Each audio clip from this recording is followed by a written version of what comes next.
Hey guys, welcome back to DBC Inc. Live. I am so sorry. I just talked for 6 minutes on the Real Talk with Sarah Martin page. Thank God for my boss because he keeps me in line and he let me know that I was on the wrong page. So we get to start this program all over again. So here we go. They're all going to be, it's like a cliffhanger over there. They're probably like, what is the Innovators Compass? Like, where did she go? What just happened? Hopefully they'll come join us over here. So if you are here today, please do say hello. Tell us who you are, where you're from. Thank you, Lisa Tobin, for joining me on the wrong page. But for everybody else, we'll get started. We are going to get this party started. I am your host today. I'm also your guest. So as you can see, I'm a bit like frazzled, right? But it's okay. We're going to have a fun time. We're going to learn something hopefully new for some of you and maybe refresh some ideas for how to use this compass idea for any of you that's used it before. So, hey, Holly, I'm here now. Sorry about that. So please do comment over in the comments. Let us know your name, who you are, where you're from. Every single one of those comments will be an entry to win a free book, a free Be Real book at the end of the show. We had a guest scheduled for today, but for some unforeseen circumstances, they had to cancel. We know the show must go on. So you get me, even though I just talked for 6 minutes on the wrong page. But you know what? I got this. We got this, right? Okay, so today we're going to talk a little bit about Real plus the Innovators Compass.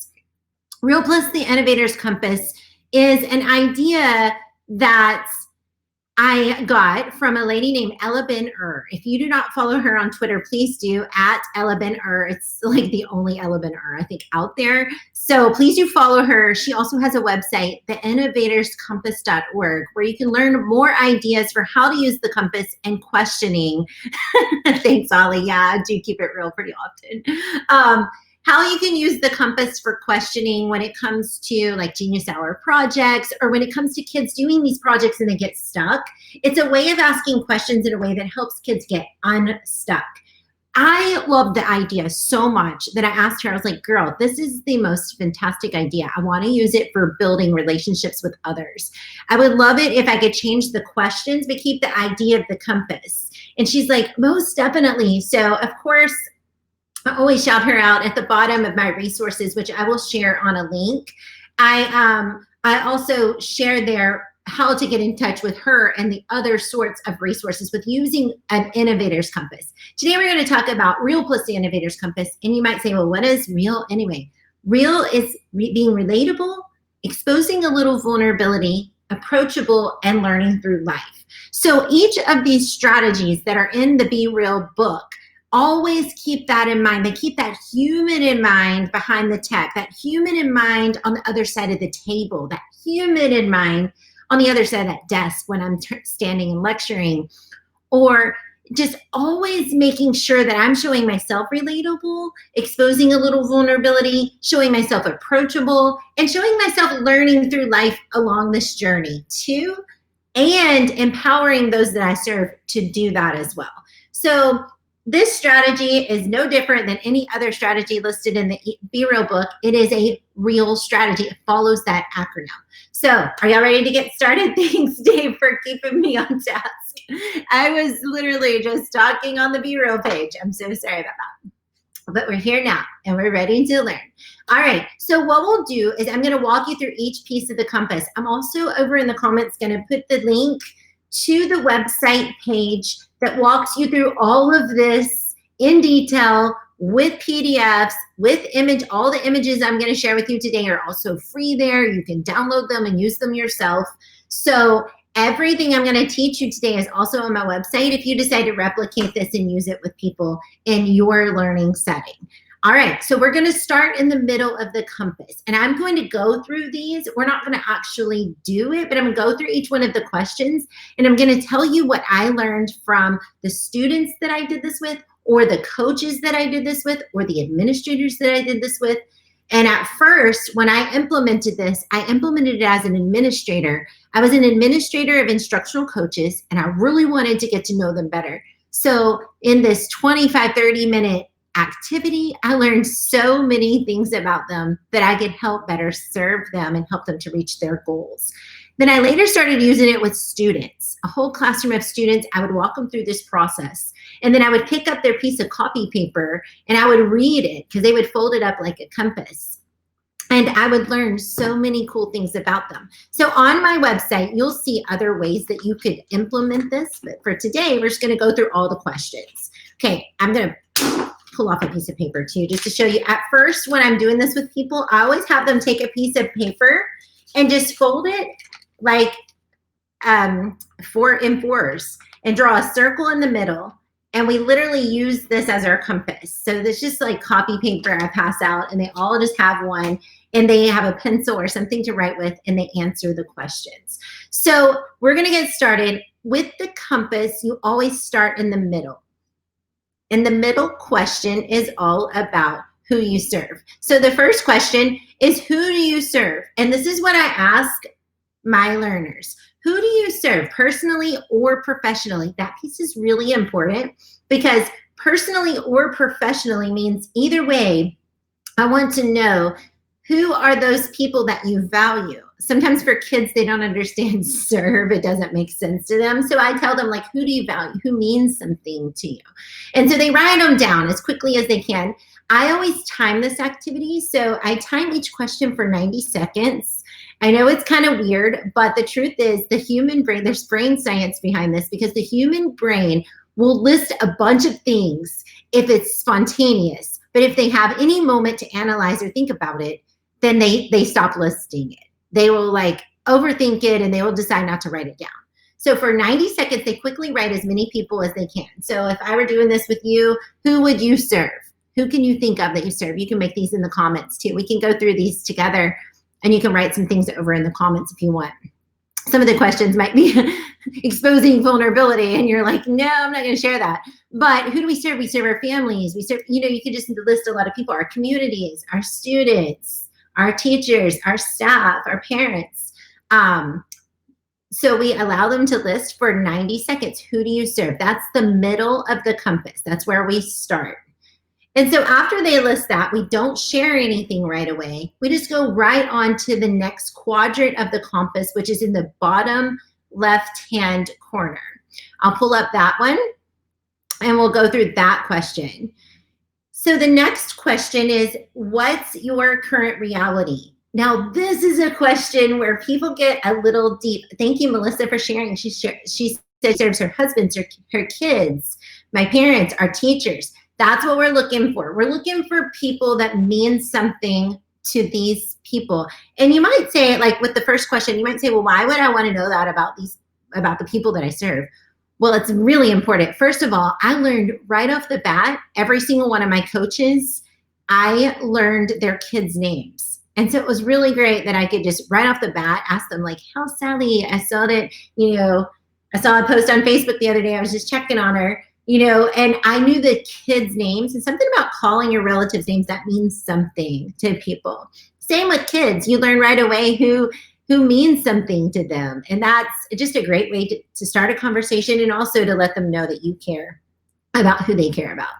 So moving to quadrant 1. This question is, what is your current reality, personally or professionally? Now, this one's a little tricky, and I think a lot of times people are like, oh my gosh, I don't want to list like what I'm thinking. It's kind of like the Facebook question, like, what's on your mind? So people are like, oh, you don't want to know. But I really do. And so I always have them list in 90 seconds, list what's on your mind. And so in 90 seconds, they tell me really quick what's on their mind, what are they thinking? And I learn real quick later when we share out these answers, what is weighing down on them at that moment. This is great for kids too. Every time I pick up their little compass and I read that bottom left-hand quadrant, I found out the most interesting things that is bothering a child. Maybe it's a math exam and they just can't stop thinking about it, or somebody who's bullied them or treated them unkind or something. It could be anything. And it really helps me to understand, one, if they're not paying attention in class, maybe this current reality that's personal is keeping them from learning. How can I intervene and help them with this current reality? Could we see the counselor? Could we set up some appointments to give them the support that they need to be able to get over that thing so we can then learn? This works for adults too. I mean, if their tire went flat that morning, they're going through a divorce, like whatever, it's good for me to know that as an administrator when I'm pushing down all these things that they have to do and they're pushing back and I'm like, oh, their current reality is stressful. Like, it's no wonder they're not able to take all this in. So the current reality is a really cool box, personally or professionally. Again, they have 90 seconds to write down as many things as they can think of. So I see you guys adding some things in there. Does it have to relate back to the center circle? No, they stand alone. So each one of these questions kind of stand alone. And then when we later talk about them, we kind of draw this connection.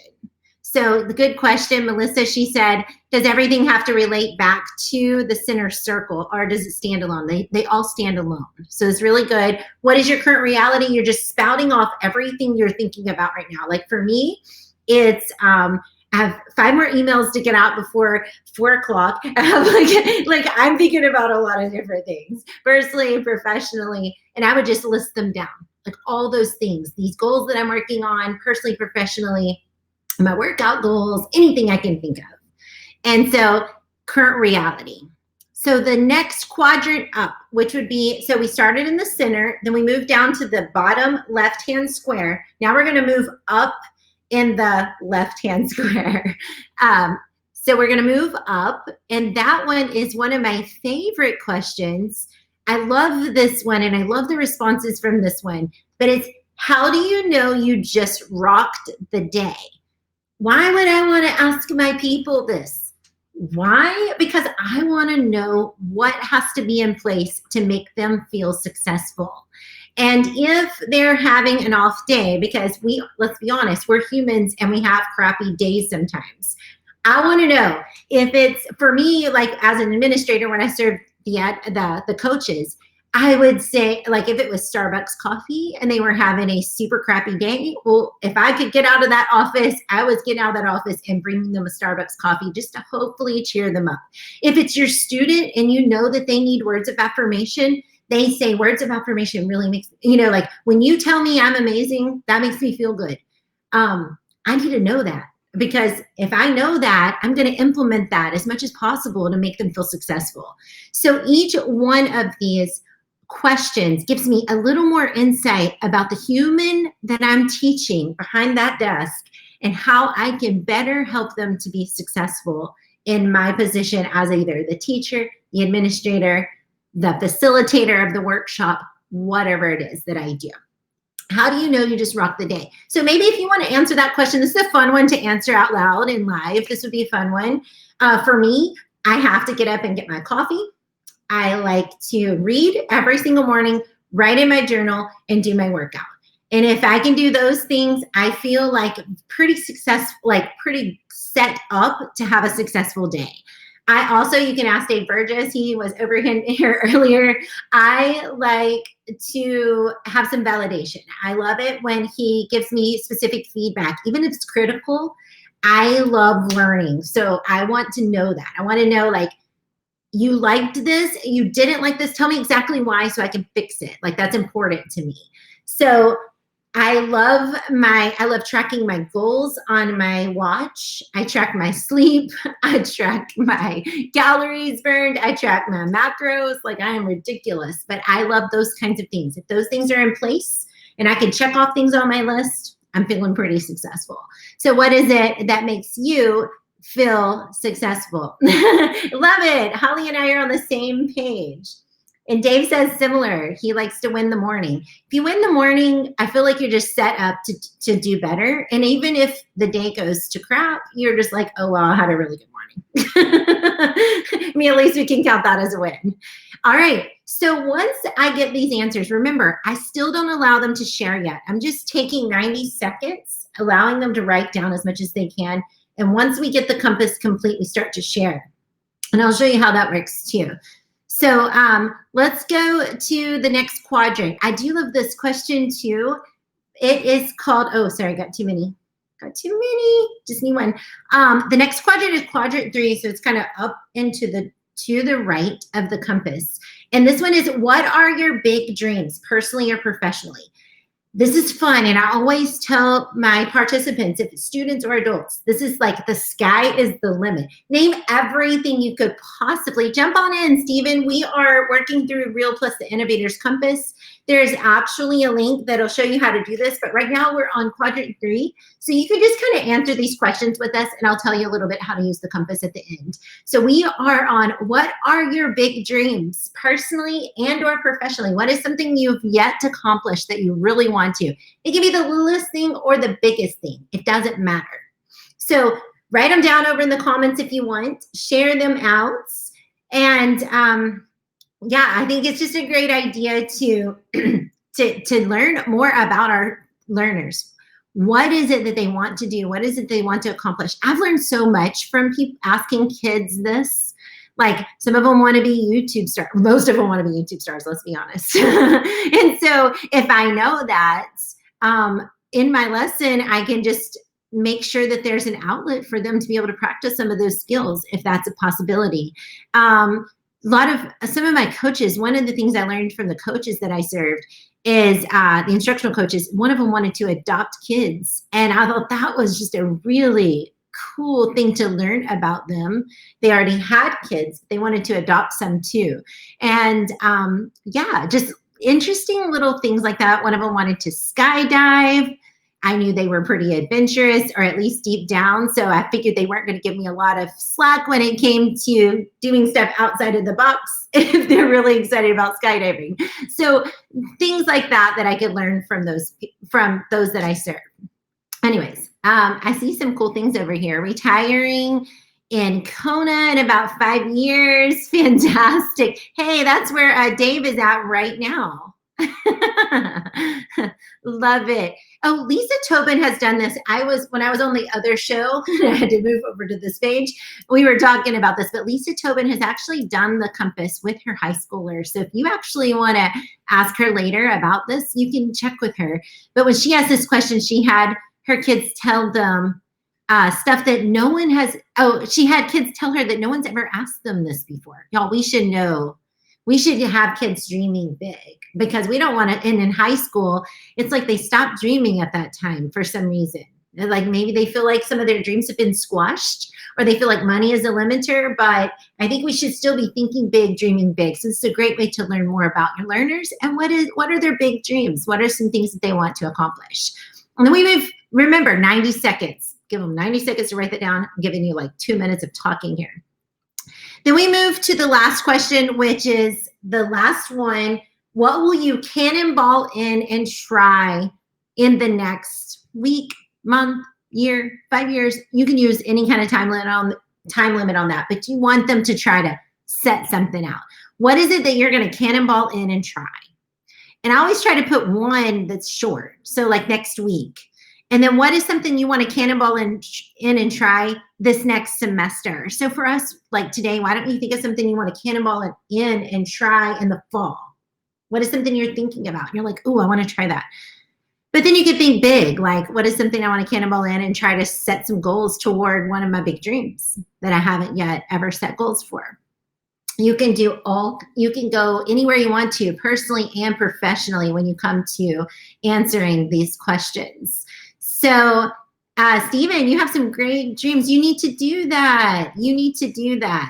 Yes, do it.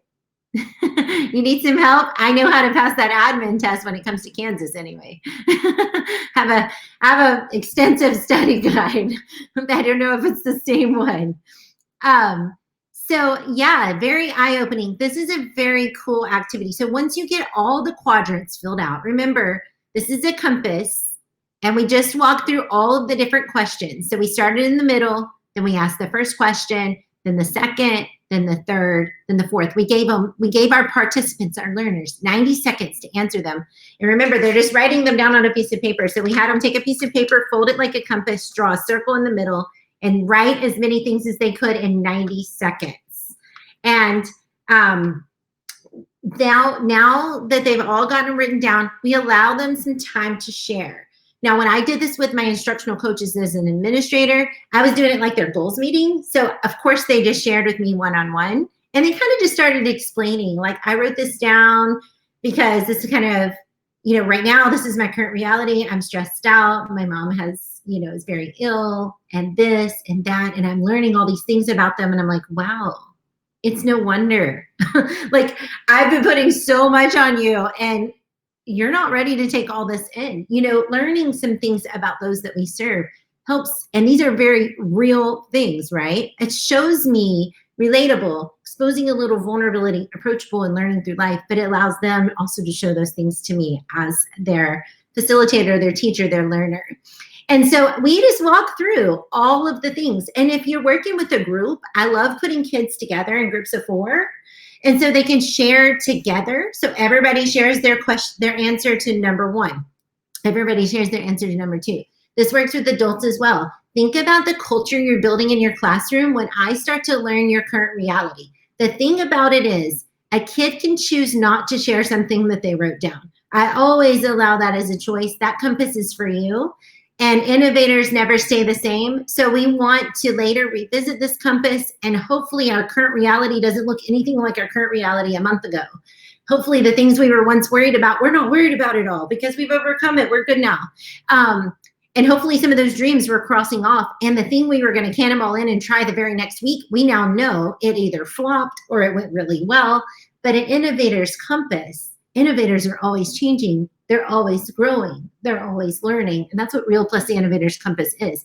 It's jotting everything down, getting a picture of what's happening right now. And then I'm going to look at this in a few weeks, and I'm going to think, okay, I've grown a little since then. Now, some things are going to stay the same, like how I rock the day. That probably looks the same. It probably looks the same as it did 10 years ago. But some things look different. And your dreams, your goals, your current reality, hopefully those are looking different because you're able to cross some things off. So yeah, this is a great tool for setting goals. It's a great tool for getting to know your people a little bit better. If you want to see some kids' work, go check out Lisa's work on my webpage, which I did list. And also just check out some of the different examples that I have on there. You can see the little folded pieces of paper and things that people have written down. Lisa says she's learned some of the limitations kids were putting on themselves and help to guide them in a direction to push past that and follow their dreams. And I think that's so cool because sometimes we don't have time to one-on-one conference with every single kid, but we can have them all write it down. And even though I may not get to see all of these at the onset, I would ask them, like, hey, can I make a copy of that and give it right back to you? I, of course, want every student to walk away with their own compass because they need to look back at this and see themselves growing. But if they'll let me make a copy of it and they give me permission, then I also have a copy and I can learn a little more about them. Otherwise, you just kind of have to walk around and kind of peek in and listen in and learn things that way. So it's just a really cool strategy. Like I said, I got the idea from Ella Ben-Ur and tweaked it and changed the questions to help me to get to know students and administrators on a very relationship kind of level and to help them to reach new dreams. Getting people on board. Did you mean students or admins or parents? Let's see what Stephen is asking here. Did you mean students or admins or parents? I need to be prepared.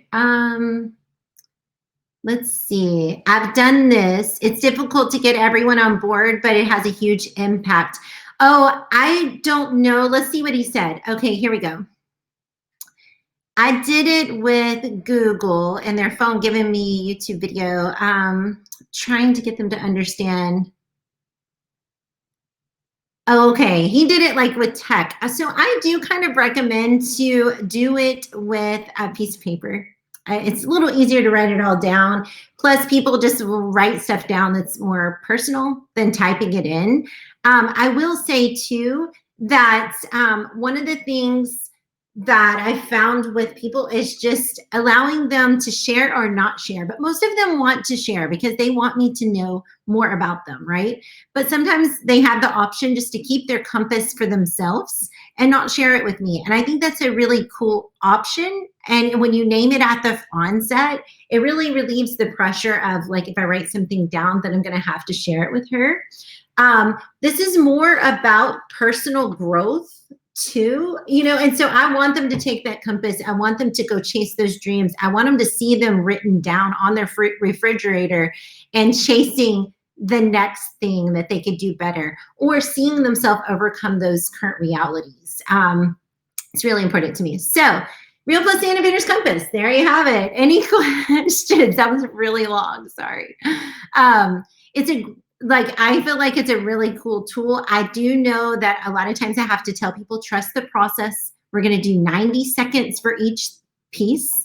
And sometimes they're like, oh my gosh, that's, however many minutes, 90 seconds times 4. And I'm like, and you're kind of quiet during this time, just writing stuff down. But I usually play some like thinking music in the background and just make it happen. I always tell them, trust the process. You're going to learn so much about each other. You're going to be able to share some things with me, and we're going to be able to grow from this experience. So typically, if they trust the process at the end, they usually feel very successful. Even kids, they will feel like, okay, I'm glad I wrote that down. Like, even they're reminded sometimes of their dreams, or as Lisa said earlier, they've never been asked to share their dreams. So they're actually thinking of them for the first time. So yeah. Lisa says that they use Post-its and flare pens. I do have a way to share how to do that on my website too. This gets really tricky if you're doing this with a big class, because there's so many and they can't always take them up. So one-to-one, you can take a picture of it. You can share that with them. You can share it with yourself on like a Google Drive and then be able to look back at it. But I did used to use Post-its and sticky Post-its, and it can get a little messy. So I moved to just using a piece of copy paper folded in 4s. It's great for the beginning of the year. Yes, it's great for getting to know your people at any time of the year, but for sure at the beginning. If you do it at the beginning, I highly recommend doing it in the middle and then doing it maybe at the end too, just for them to compare their 3 compasses. Because it's so cool to see yourself being able to cross things off that you've accomplished, and also being able to, especially teenagers, looking at their current reality and being like, I was worried about him breaking up with me. Who cares? Like 3 months later, they're not even thinking about that. So yeah, it's cool for them to see themselves having grown from that situation. Yeah, any other questions out there? I would really love to do this at the beginning of the year and check in often with students. I love it. I love just having an idea. We kept ours in a binder too. And I loved also just being able, as an administrator, driving out to see my coaches at different sites. I loved being able to peek at that and remember their kids' names, because I know they wrote that and who they served. And also just thinking about like specific questions I can ask them, like, hey, did you get your workout in this morning? If I know that's something they need to rock the day and they say no, then I'm like, oh man, you got to do that to just be an accountability partner. Like, let's get that back in place. That always makes you feel like you rock the day, reminding them of some of those things. All right, friends. Well, that's pretty much it. What we'll do today is we'll choose from the comments one of you to win a free Be Real book. And I will send that out in the comments. I will also ask you to, sorry, told you I was hosting and being the guest at the same time, and I'm not really awesome at that, obviously. I will remind you to get your mailing address so I can send that out tomorrow in our mail outs. And yeah, thank you so much for joining me today. Oh, Steven said this is really cool. It would make a great wakelet. I would highly recommend, he said this would make a great wakelet. I would highly recommend, if you do it in Wakelet, that you ask them if they want all their pieces shared with everyone. Most of them don't want their pieces shared with everyone, but they typically will share it with the teacher or the admin. So that's one thing that you probably want to be a little bit careful. But if you decide to teach Real Plus the Innovators Compass, please do use the site. I will put it over here again. please do cite that. Please do refer them back to my website. That's a really awesome thing to do. This idea is also in the Be Real book. And yeah, I think that's it for today. So tomorrow you will really have a guest. I will really be the host. Like I said, we had some circumstances come up and our guest couldn't be here today. So I thought, well, the show must go on. I could teach them something, and decided to share with you a little bit about one of my favorite strategies to use. It's a very interesting one, but I think it has some really awesome impact. So I hope that you try it. If you do, please do tag me, share any kind of information. You have any questions, I'm just a DM away. Or you can message me on my website, or you can email me, tarammartin.real@gmail.com. So thanks, everyone. Have a fantastic day. Thanks for learning with DBC. We'll be back tomorrow at 3 p.m. with a guest and me as the host. So I'm super excited that you decided to join us today. Remember, one of you will get a message in the next little bit to win a free Be Real book. So thanks again for joining us. See you later.